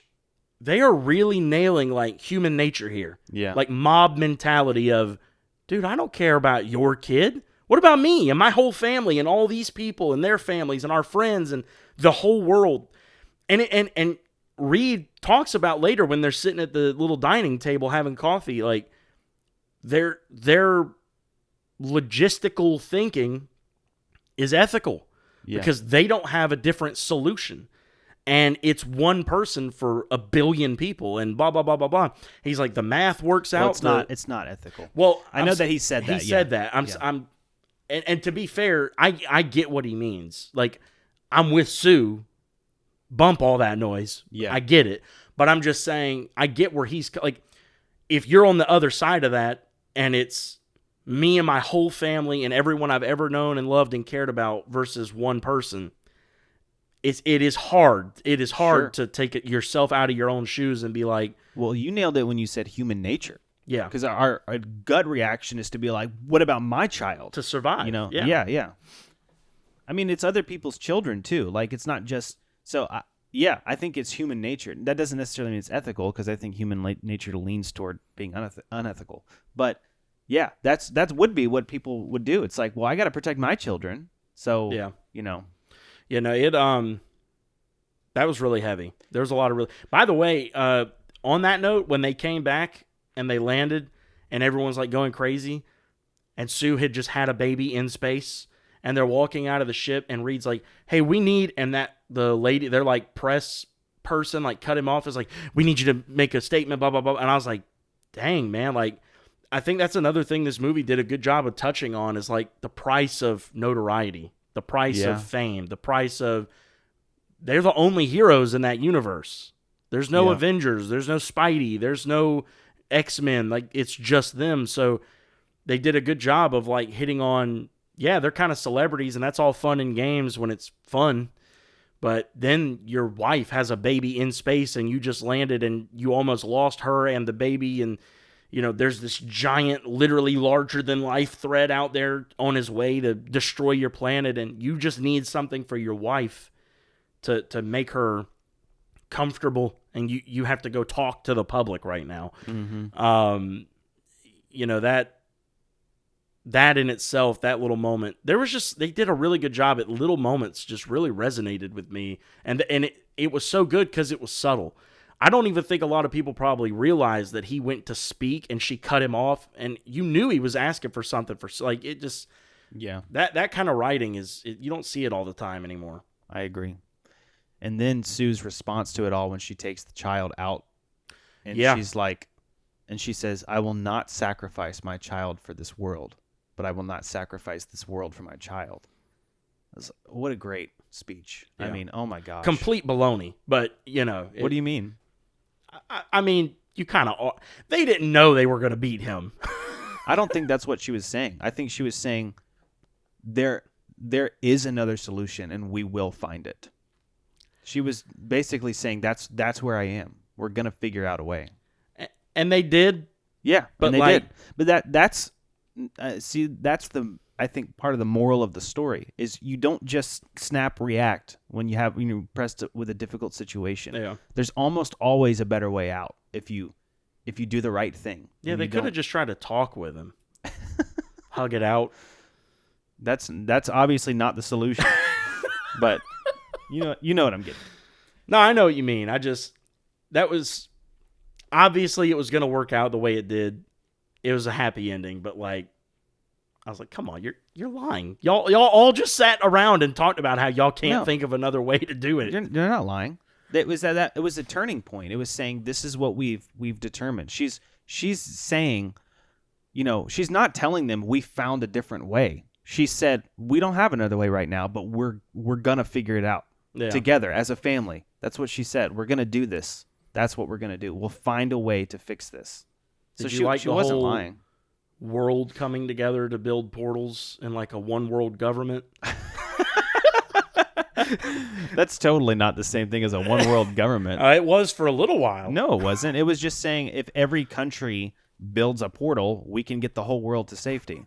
For this threat that threatens the entire world. That was just me poking at you. Well, it worked. That was me knowing if I worded it one way and then veered left, it would make you go like, what? Like, yeah, I like that. No, I hated that. No. Not hated it, but I hate that you brought that up. Did we talk about No, we didn't, because I purposely said, I asked you if you saw the Doctor Doom reference at the beginning. And no, I said didn't. no. I said, okay, cool, I'm going to save that. And I was going to look for other ones. I don't know that I found any other ones. Actually, I say that, as far as I know, I didn't. Like, it's not like I'm burying the lead there. In the beginning, when Sue is giving one of the press conferences to, like, the whole world, all the country, like, leaders are sitting around, when it's panning through, the camera lands on an empty chair, and the nameplate in front of it is Latveria, which is his country. Oh, I didn't know that was his country. Yeah. Oh, interesting. Yeah. And he just wasn't there. Now, I don't know if I think in the comics, not only is he from there, but then later when he becomes, like, Doom, like, that is his country. Like, he runs it. Interesting. So, yeah. So, is this Doom from this universe? From what I've understood, yes. Yes. Interesting. The Doom that is going to be the Doom we follow for Doomsday and Secret Wars and all that, from what I've understood, yes, he is the 828? 828. The 828 Doctor Doom. Interesting. That's what I've gathered. So I'll also throw out there, as far as a highlight, their team dynamic, like the four of them, so good. So good. Love when they're on the way to meet Galactus for the first time, and they're like floating around that panel in the middle, and Reed is trying to like kind of break down for them like what he's like, we're just going to negotiate, and like Johnny and Ben are like, come on, man, like I want to punch something, like, you know, they want to fight, and then Ben is like, so what are we up against here, Reed? And he starts telling them, like, I don't know if could be a such and such or what, and then he says something about like a space dragon, and the camera doesn't even cut. It stays on Reed, but in the background you hear Johnny go, cool. Like, like stuff like that. Again, it made it feel so real. It made it feel like a real team of four people who love each other and have been around each other for years. And I was, every single time that I thought they were going to go down a certain road with one of the characters, they subverted it in the perfect way. I thought we were going to get the classic, like, Ben, woe is me, I'm made of rock, I'm not pretty, no one likes me thing. Didn't do it. Yeah. He was quite literally, no pun intended, the rock for the group. Like, he kept everyone calm and level.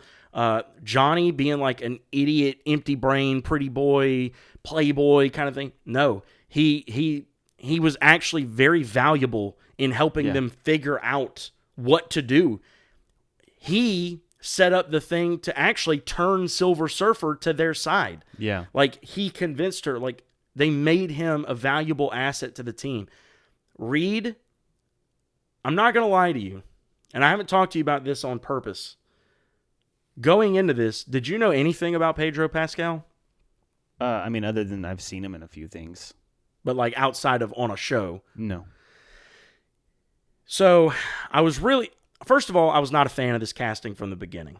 Not only am I kind of tired of seeing him in everything, but also I was a huge proponent that I wanted John Krasinski from the beginning. Yeah. And I was mad that they threw us a bone in Multiverse of Madness and then killed him off, and then we're like, oh, hope you're happy you got to see him. No, I'm more mad because that means you're not going to put him in the one I want him to be in, the main one.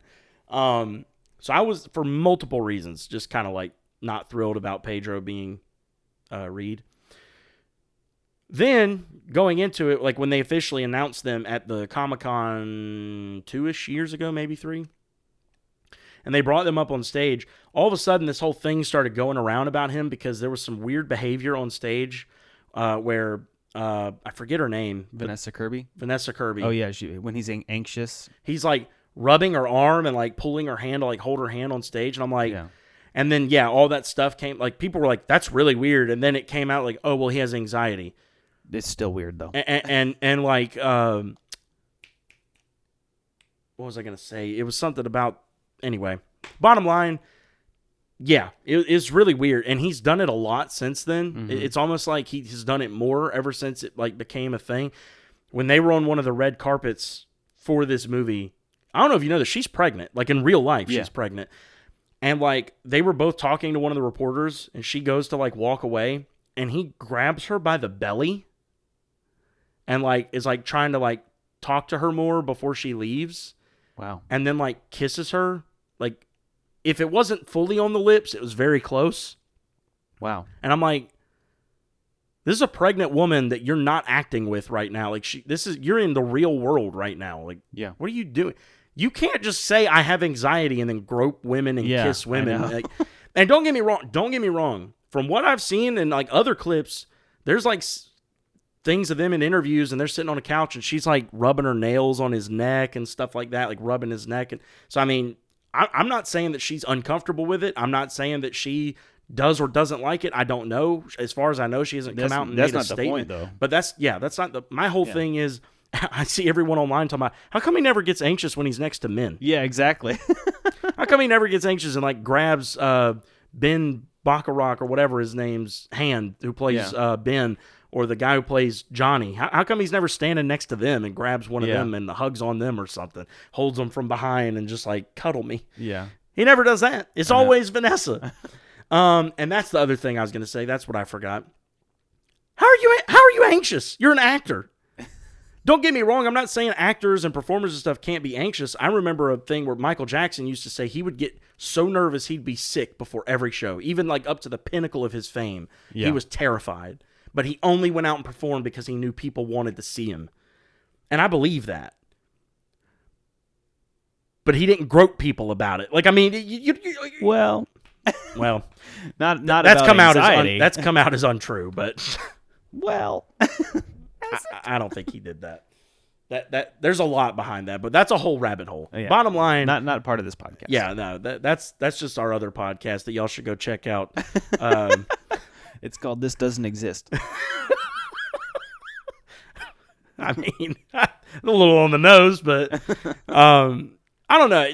To me, it makes no sense. You're going to sit here and tell me you're anxious. If you're that anxious to where you're displaying it in that way, you cannot convince me he could perform on any sound stage or regular stage or anything else. I'm sorry. It's a weird thing, like a weird veil for you to hide behind.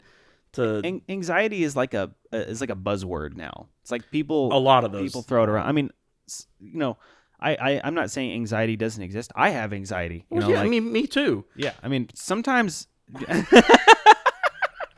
For those of you who are just listening, don't watch. Man, that was the perfect time to get traffic on the YouTube channel. You guys got to see what Chris just did to me. Well, now that we haven't told them, they're going to come look and see. Like, I got to figure this. They're going to be so disappointed. Like, that's the most underwhelming. That's more underwhelming than the Doctor Doom reveal in Fantastic Four. And they're ugly. Yeah, they really should have just stuck to the audio. Speak for myself. You look great. Who's Mice Elf?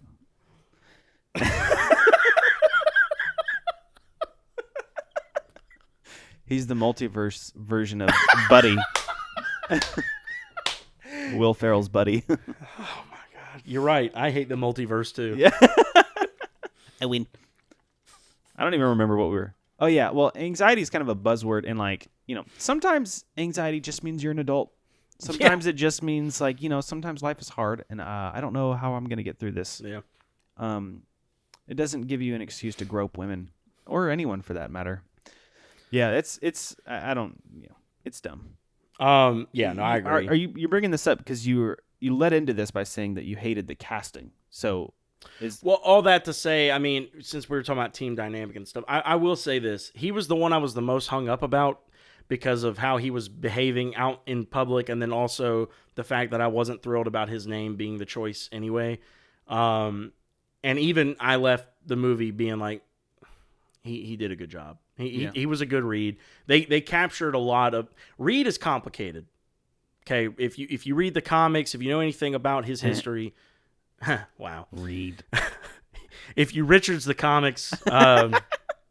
they just don't use the short version.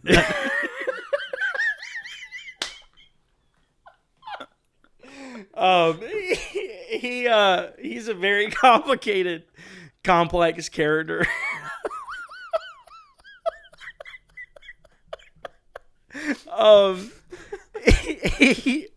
He cares, admittedly too much, probably to the point where it's a fault. And that was displayed well. And there's the scene in this movie where they run out on the balcony and they hear a bunch of sirens, and they're like, "Oh, is it go time?" And he goes, "No, this is me." And he said, "I've been monitoring the puppet master and the so and so," and he names off all these like little Fantastic Four villains from the old comics, and all the police are like going out to stop them right then and there. And it's him trying to like baby-proof the city. And that's really how Reed is. Like, they really did a good job of depicting how he really feels like the weight of the world is on his shoulders. He says multiple times in there how no one else could do this except me. And that's really how he feels. And to be fair, 99% of the time, he's right. He's one of, if not the smartest character in Marvel Comics. For my money, he is. What about Brainiac?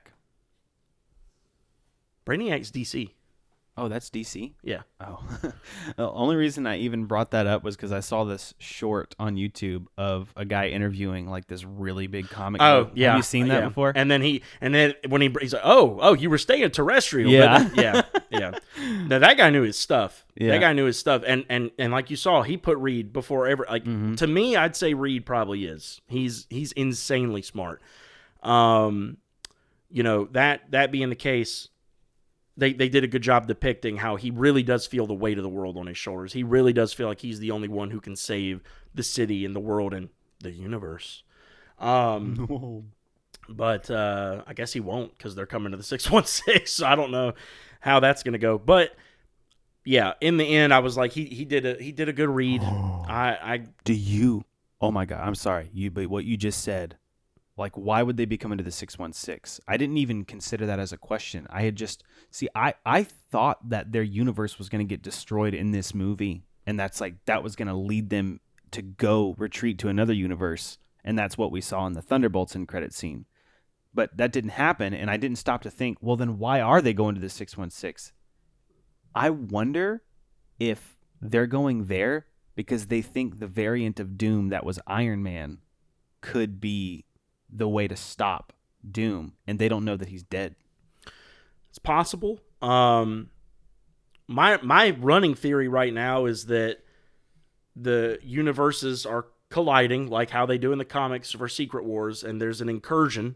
Yeah. And that since they're the only heroes in their universe, they go out on their ship to go check it out and get sucked into the 616 universe.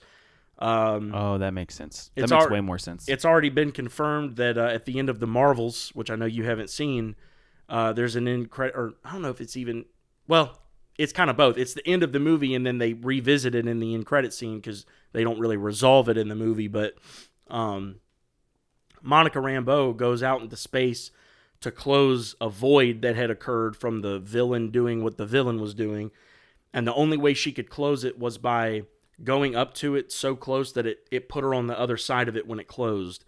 And you really don't know what that means in the context of the film till you see the end credit scene and realize she is now in the X-Men universe, which is why in Doomsday, all the old X-Men are coming back because we'll probably pick up with her, and that'll be one of the universes we go through as Doom does whatever the heck Doom is doing in that movie.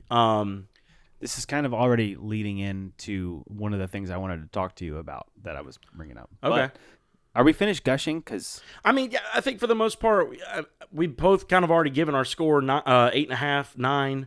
Yeah. Or 9.5, you said. 9.5. So 8.5, 9.5. Very, very great movie. 2 thumbs up. Everyone go check it out. Trying to think. I mean, that was pretty much all my highlight points. Like I said, the main thing that they needed to get right, they got right, and that is the Fantastic Four. Yeah. They nailed them, and this is the second time this year I've walked out of a Marvel movie going, I need to see more of that group immediately. Yeah. Thunderbolts did the same. I was like, I need more of that. I need more of that group of people. I'm excited to see the Fantastic Four and the Thunderbolts in Doomsday. Oh my gosh. It's going to be great. Dude. Red Guardian talking to the Thing is going to be hilarious. The other thing too, that I'll like, we didn't spend as much time talking about what we loved about this movie as we did with what? I meant to bring my popcorn bucket and cup to put for set decor. No one cares. No, I'm just kidding. I'm just kidding. Okay. That was really mean of me. There I go again. I'm going to start killing again. Every time I feel an urge to diss you, I'm just going to say nice things about you. Well, now that I know that, it's just going to be like, what were you going to say? What do you mean by that? What are you actually saying? Oh, the look on your face when you said that was really funny. That's so true. I didn't think about that. Now every time I compliment you, you're going to be wondering what I do. Yeah. I didn't even say anything. Oh, man. Anyways, to finish off our Gush session, we spent more time in Superman talking about what we loved about it. There's actually way more about this film that both of us loved, but it's so much that we just can't talk. It's just, you just got to go see it. It was a borderline masterpiece of a superhero movie. I agree. Well, and the thing of it too, when I walked out of Superman, I had like a certain hype level about it, and the more I sat with it that week leading into us recording, it really dwindled down. Yeah. And for this one, this is, again, other than Thunderbolts, one of the first times where I've been like, I kind of want to go see that a third time. Yeah. Like, I really enjoyed it. I cannot wait to have it in my own hands. I'm going to be, this and Thunderbolts are both ones I'm going to be getting physical copies of to have in my collection. Like, I really, really, really enjoyed them. They were great. So I guess to kind of round it out, I mean, we've done our scores and everything, so everyone knows how we feel about that. I'm going to say one more thing. This isn't exactly a gripe, but can we stop with the pointless end credit scenes? Oh, yeah. Can we stop? I'd rather have none or one meaningful one than have two and one of them be a waste of my time. Or in the Superman movie case, two of them be a waste of my time. Yeah. Like, I understand it's kind of become like an expectation, especially in the comic book movie world. Iron Man kind of set everyone up for that. I get it. But look, it's just not worth it. Like, it's just not worth it. You're going to get to the point where people aren't even sticking around for them because they're stupid. Yeah. Like, I mean, you know, if you're not going to set up something or resolve something that maybe you kind of left dangling, like even if it's something maybe a little like more on the funny side or something, but it's like a legit thing that you left dangling in the movie on purpose, knowing people would forget so you could wrap it up and, okay, that's fine. Like, that's what Deadpool and Wolverine did. Have you seen that? No, I tried to watch it, and it just... Deadpool has just a little too much language for me. Well, yeah, it's English. Oh, my gosh. I take it back. I'm just going to insult you. No, he in the movie, there's a point where Chris Evans shows up. You think it's Captain America. It ends up being the Human Torch from that Fantastic Four universe. And they all get captured by the bad lady's henchmen. They go to the thing where she's at, and Deadpool is like telling her how, oh yeah, he said you were this, that, and that, like all these terrible, horrible things. So she just goes like, and like rips off all his skin and tissue, and just like a pile of blood and bones collapse on the ground of Chris Evans' Human Torch. And Wolverine's like, what'd you do that for? You got him killed, you idiot. Like, and you're, as the viewer, you're sitting there like, what? He said it, not me. Yeah. But you never heard any of that. And then when they go back in the post-credit scene, he goes, let's check the replay, shall we? And it shows them traveling after they got captured, and there's like a little camera in the thing, and it shows Chris Evans saying all of that stuff about her actually. Then at the end of it, he goes, and you can quote me. And Deadpool goes, okay, and looks up at the camera like, I'm going to. So that was funny. Like, a little stupid, but it was at least something relevant to the movie. Yeah. This one, obviously you get the Doom one, which for me was still a little bit of a disappointment because of what it was. Or wasn't, I should say. And then the second one is just a clip of like an old like 60s or 70s animated cartoon of the Fantastic Four. I'm like, come on, man. Yeah, like, I'm with you. And then Superman was just him sitting on the moon with Krypto, boring, which also didn't make sense. Now that I'm thinking about it, didn't even make sense. Because at the end of the movie, Supergirl comes and takes the dog. Yeah. So now I'm like, I didn't even think about that. And then the other one was just him looking at a building, and Mr. Terrific comes up, and he's like, what? And he's like, oh, no, it's a little off. He's like, what? You want me to rip the world back together just so I can put them back perfectly even? He's like, no, I'm not saying that. And then he just, man, you're something else, and walks away, and Superman's like, golly gee, I can be such a jerk, or something like that, like some, PG phrase, like some PG expletive, and then I can be such a jerk sometimes. I'm like, what? Yeah. Pointless. Yeah. I did like Thunderbolts, though.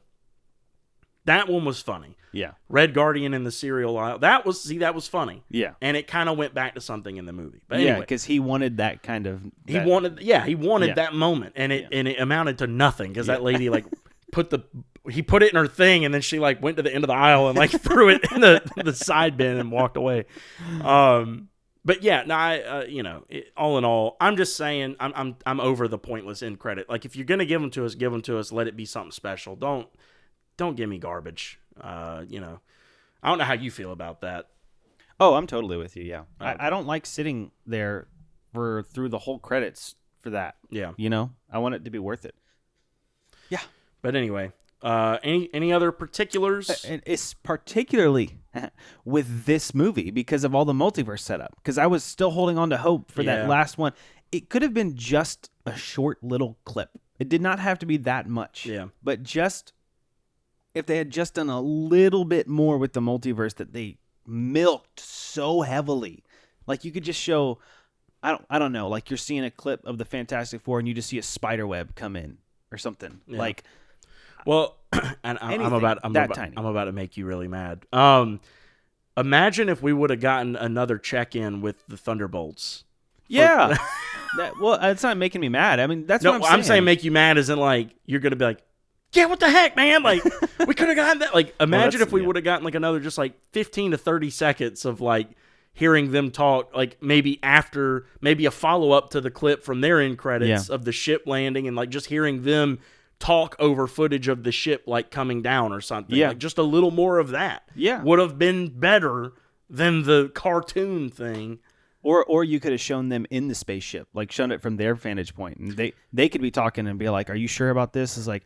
they don't even have to mention they're going to a different Earth. And then you just see like a camera showing the New York City with the Thunderbolts in it or something. I don't know. Like, well, like, with the Avengers Tower or whatever, since that's not in their universe. Yeah. That's I will tell you, though, there's probably, maybe a reason they didn't do that. There's a huge thing going around right now that actually the end credit scene for Fantastic Four kind of doesn't quell it. Like, I mean, it actually kind of lends some reliability to it. That is not the Fantastic Four in that ship. It's Doom. Oh, boy. Which would actually make sense as to why he shows up at their building in the post-credit scene. Maybe he shows up there to take their ship and go. With Franklin. Yeah, well, maybe. Maybe Franklin's how he gets to the universe. Oh, yeah. I didn't think about that. Dang. Yeah, so there's a lot, man. There's a lot coming up. But you see, that's the... Okay, now I made you mad. Yeah, now you made me mad, because that's the type of stuff I'm talking about. All these teasing. It's like, that's what they should milk. They give us more suggestions that could be the case or might be the case. It doesn't have to be big. But don't milk all the multiverse. We know there's a multiverse now. I mean, you did it in No Way Home in the biggest way possible. And Loki. And Doctor Strange, too. It's like, all right. And Spider-Man. But you keep... Oh, wait, you already said that. But, like, I've said my piece about this. No, I mean, you're right. You're 100% right. I agree with you. But we're getting so animated. The movie was so good. I'm not trying. It was. It was just... so good. the more I sit with it, I might would bump mine up to even a 9. The more I'm thinking about it, like I think just missing 1 point is fair. So I think I'm gonna bump mine up to a 9. How about this? If the MCU had not existed up to this point, and this was just its own movie that had just come out, and you saw it with no expectations other than maybe comic books and stuff, it would probably be a 10 for you, right? Yeah, that's fair. I mean, that would... It's hard for me to imagine that, obviously. I mean... Yeah. But I would think it would still be a really high, like a 9 or 10. Like, your biggest gripe, it sounds like, was the Doom thing, that they didn't reveal enough with it. Yeah, that's always going to bother me. Until I see him full on, that's going to bother me. If you didn't have those expectations, but you saw that end credit scene with Doom, and you didn't have any concept of the MCU, That's that would have true. been satisfying. It's a fair point. And at that point, the quipping wouldn't have bothered me because I wouldn't have seen 30 other movies of it and TV shows. The CGI would have actually probably blown me away because I haven't seen better versions of comic book stuff done. Yeah. So, yeah, honestly, it'd probably be a 10 out of 10 had I not had decades or a decade and a half of Marvel stuff. That's what I'm saying is like for what this movie was, for a Fantastic Four movie, just forget the MCU for a second. It was great. Yeah. Hard to get any better than that. I agree. And like I said, I'm excited to see more of them. So yeah, I mean that's all I got on that. If you ready to wrap that up? Yeah. Okay. Well, I guess that's all for this one. We appreciate you guys listening, tuning in. Oh no, we got 20 minutes left. Oh, is there more you wanted to? Yeah, I thought you were saying wrap up that segment. Oh yeah, no, I just meant like that's like I told you. I once the review was over, that's why I was trying to throw some stuff in. No. Say I got stuff I want to talk about. Oh, I thought we had already hit on it. No, okay, no. I haven't even told you the stuff that I from the beginning that I wanted to give it to me. Let's go. All right, cool. I was like, wow, you're ending the whole episode? We're like, we got 20 minutes to kill. Anyways, so I've been doing some like slight, very light research into Secret Wars and stuff since, this has been coming up. You got me back into the MCU, and I've been looking up some stuff, and it didn't really shock me, but it was still kind of like, oh, that's interesting to find out that Thanos comes into Battle World at some point in Secret Wars. And like Doom is like more powerful than him because of the it's a different kind of power. Like if it was just brute force, Thanos with the gauntlet might be able to win. Yeah. But because Doom is so like he's just the stuff he has access to. I think he's God Emperor Doom at that point. Yeah. Yeah, he's a pretty interesting character. Well, there's battles, obviously he brings people to Battle World to fight to the death for their and stuff. realities, their universes. Yeah. Crazy. This could be yet again, and I'm a little bit upset that I've even had this thought because I feel like it's just going to set me up for another letdown. Mm-hmm.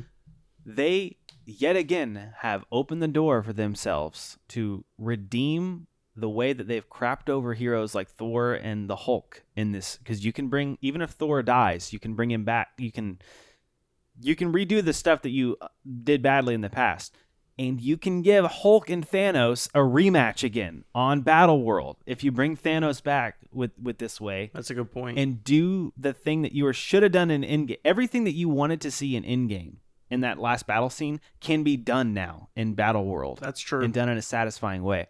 Imagine if Doom gets Thanos back and Doom's more powerful than Thanos, so Thanos isn't like as much of a threat anymore. But then he's facing off against Hulk, and Hulk gets his rematch, and maybe something in Spider-Man Brand New Day like gives Hulk more motivation or something, and he's like Professor Hulk, so he's got the brains and the muscle and stuff. Or maybe he's Grey Hulk, I don't know.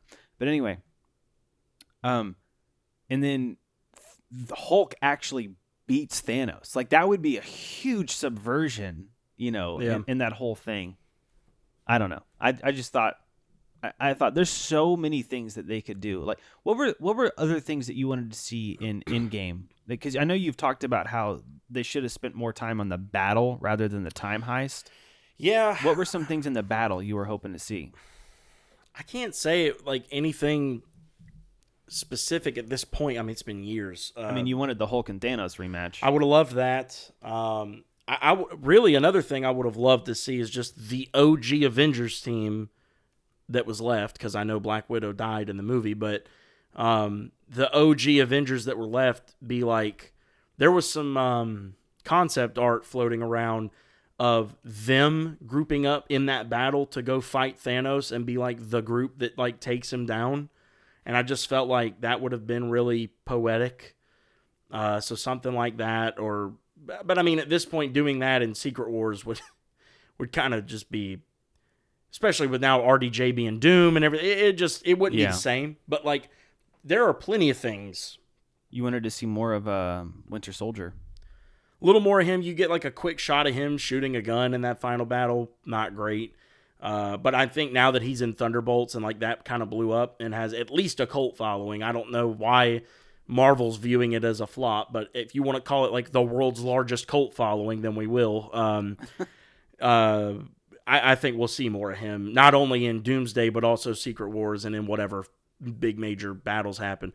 But like, I'll tell you, man, there's a lot of things I'd like to see in that. You know, I first of all, let's start with, as far as if we're doing the universes fighting, I want to see the old Fantastic Four.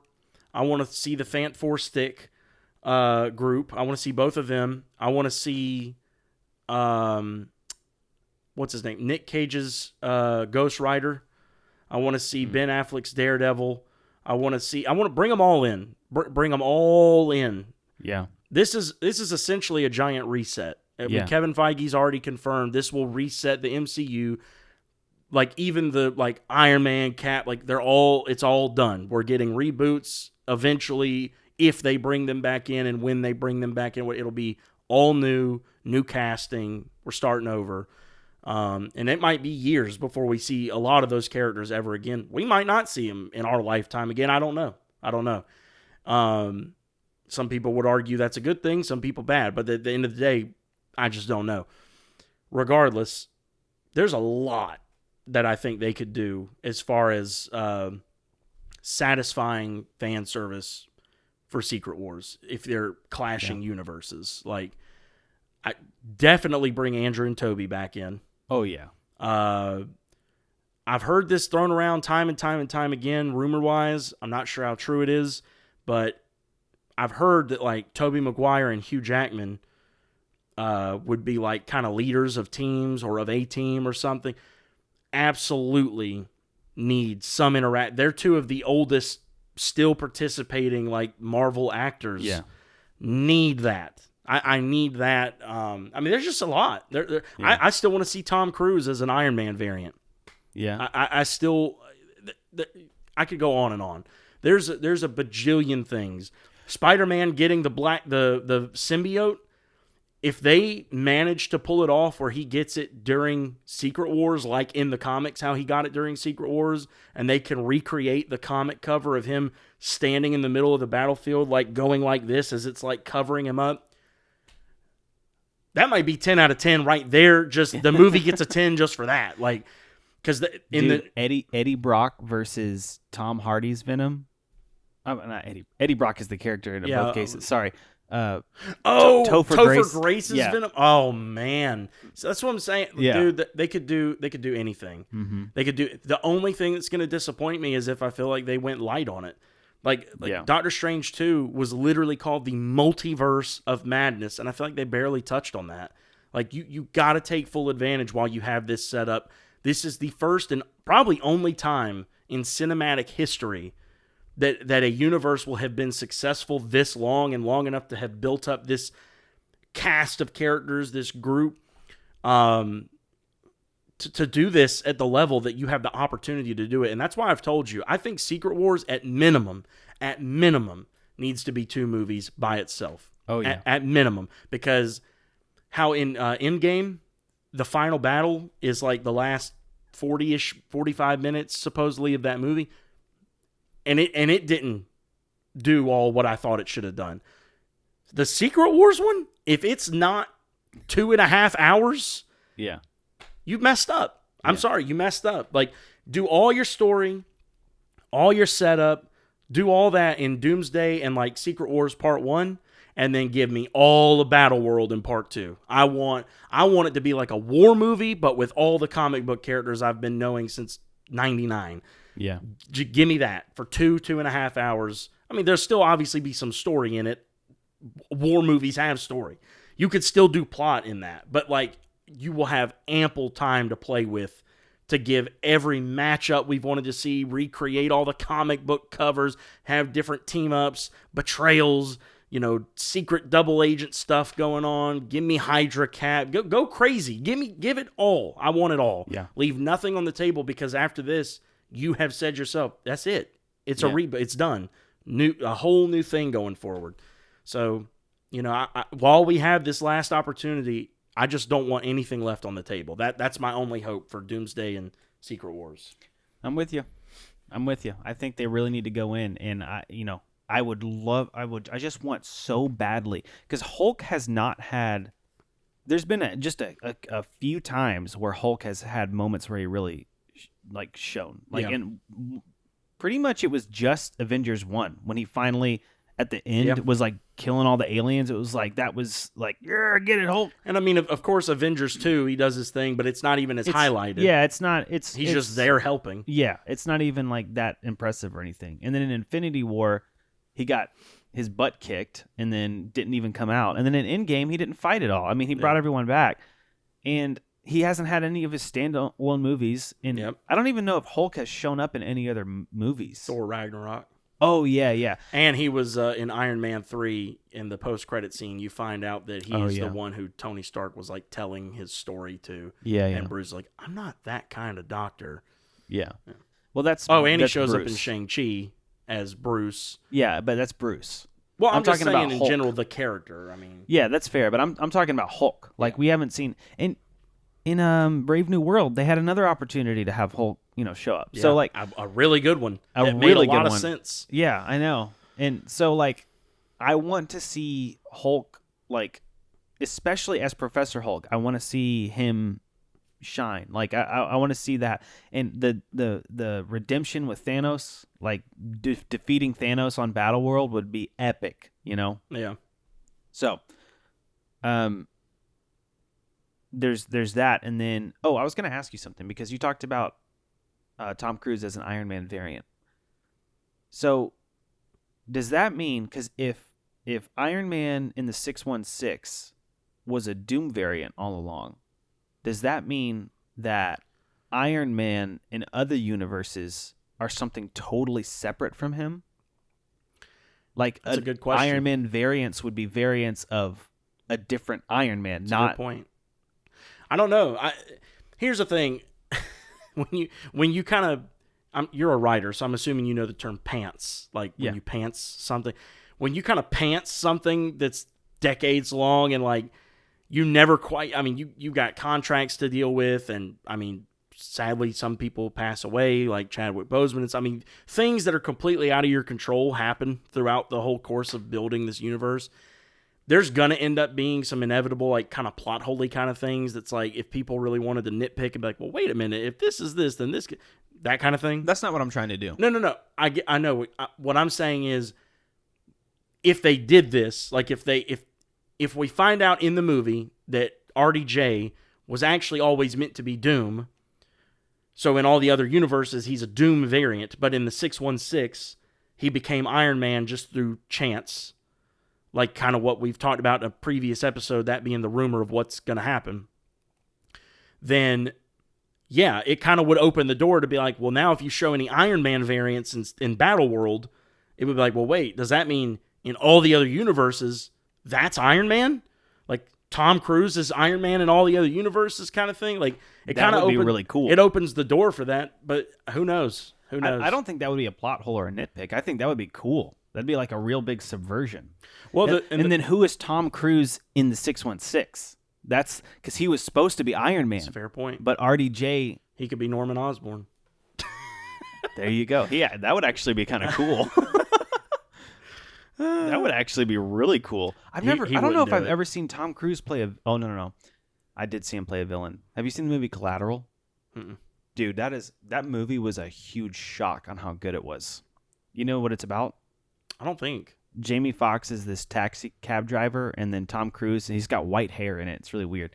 It was in like the 2000s, so Tom Cruise was young here, but Tom Cruise gets in the cab and he gets the guy to drive him around so he can assassinate people. He's like this murder dude, and he's a villain. It's the only time I've ever seen Tom Cruise as a villain, though. I'm sure his agent makes sure he mostly plays protagonist roles. Maybe so, but dude, having him as a comic book villain, that would be wild. It'd be cool. I don't think he'd do it, because from what I've understood about Tom Cruise, the most I can ever hope for from him in the MCU is a cameo.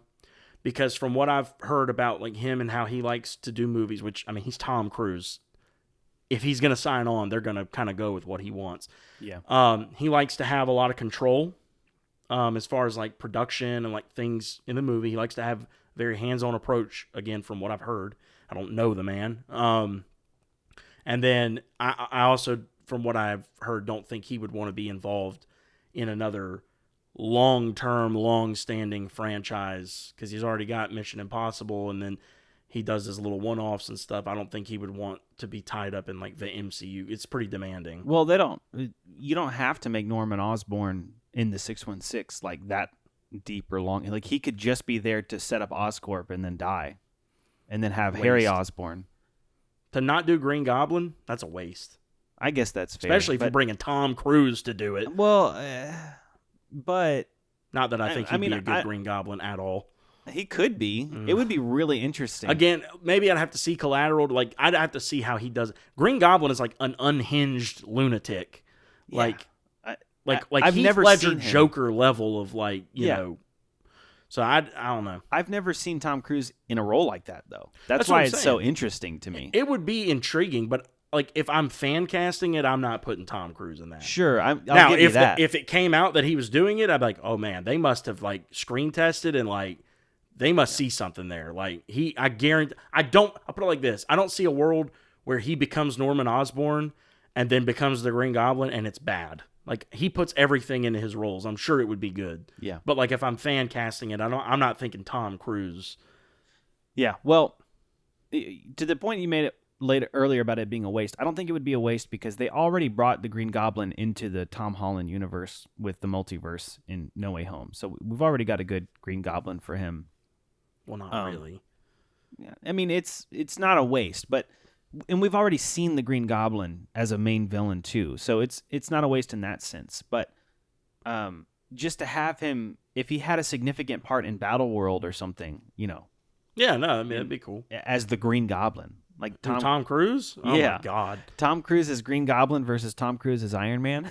Can you imagine, like, with all the fan talk for all these years about Tom Cruise being an Iron Man variant? Can you imagine if Secret Wars comes out and during the Battleworld sequence, all of a sudden we hear like some kind of like commotion and like flight, like you can tell it's like an engine that's like flying, and it cuts up and you can tell it's like an upward shot to the sky and it's Tom Cruise's face. And you're like, oh my God, they're doing Superior Iron Man. Then all of a sudden, a mask closes and it's Green Goblin and it cuts out and he's on a glider instead of in an Iron Man suit. People would lose their collective minds. And I don't know if they'd lose it in a good or bad way, to be honest with you. I don't know either. People would be like, what? what is going on? What movie are we even watching? Yeah. Like, and then like Morgan Freeman comes in and starts narrating. Yeah. Because as Blade. You have to. As Blade. That'd be awesome. That would be kind of cool. But yeah, no, Tom Cruise in War of the Worlds versus Tom Cruise now that's a multiverse versus movie. Ethan Hunt. Who's that? You got to compliment me.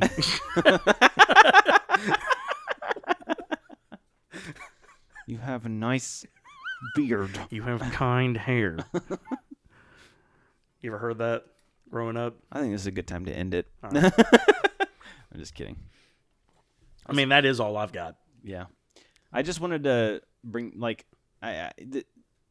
again, I'm a little bit sad that we've talked about this because now it sets us up for huge disappointment if they don't fulfill. But Welcome to the MCU, baby. I know. It's like, man, you really got to deliver here. And they don't always disappoint, though. There was a lot of hype and fan talk going into No Way Home. That's true. There was a huge group of people that were like, there's no way. There's no way this is happening. Yeah. And then it happened. This is the biggest movies they've ever done will be Doomsday and Secret Wars. And they know it. Like, there's no hiding it. So hopefully they know the assignment and they're going into it well prepared. Yeah, but I don't think that we're going to get a Hulk versus Thanos rematch. We might not. Because nobody, like No Way Home, everybody was talking about it. Like there was so much demand for it. This is something that's more like, I think people would flip out if it happened, but I don't think people feel as strongly about it as like you or I do on a general basis. Well, keep in mind, too, you're like 2 years removed from Secret Wars and 2 movies at least. You mean Endgame? No. I'm saying, Oh, yeah. Sorry, like, yeah. as we get closer to Secret Wars, you probably be surprised the things that you'll start to see floating around from fans being like, we need to see this, or I hope we see this, or I've heard we're yeah. going to see this, or I've seen a leaked thing, and we're going to... But you got a while. Like, next year is Brand New Day and Doomsday, which is going to set up a whole new thing of expectations.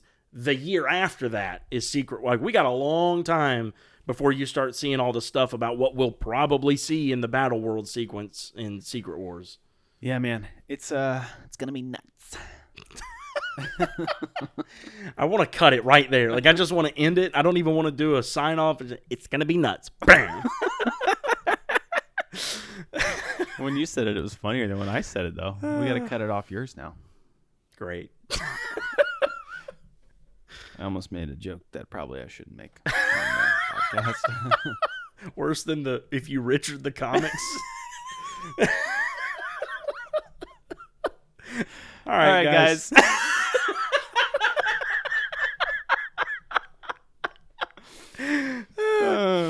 All right.